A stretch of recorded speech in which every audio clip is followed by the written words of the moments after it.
In this guide, I'll show you how to fix PlayStation Network sign-in errors on your PS5. So the first thing you want to do is go to Settings on your console, and we're going to go to Network Settings and Connection Status, and then view the PlayStation Network status.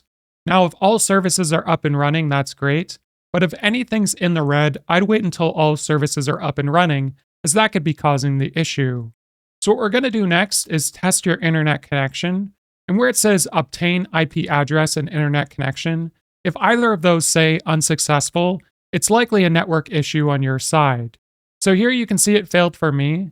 If you were to get a failed for sign into online services, that's likely an issue with your PlayStation Network account, in which case I'd go onto your PC and see if you can sign in, and if you can't, you may have to change your password.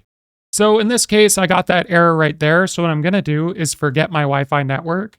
And after I've done that, I'm going to reconnect to it.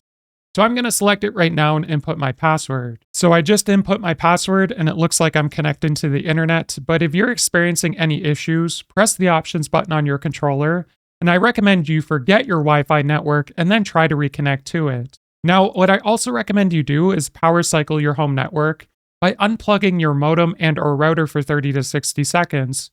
And while doing that, also go onto your PS5 and turn off your PS5 for about 30 to 60 seconds before plugging it all back in and booting it back up. Now, if you're still experiencing some issues, you could try moving your PS5 closer to your modem or router, or use a wired connection, as that's going to provide the most fast, stable internet. So after trying some of these steps, test your internet connection again to see if it works.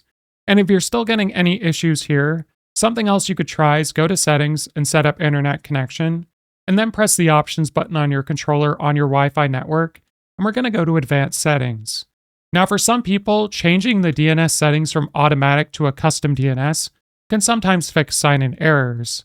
So for the primary DNS, we're going to be using the Google DNS, which is 8.8.8.8, and for the secondary DNS, you want to type in 8.8.4.4. Then when you do that, select OK, and then it's going to try to connect to your Wi-Fi network and to the internet, and then hopefully that works for you. If this guide was helpful, like and subscribe, and we'll see you in the next one.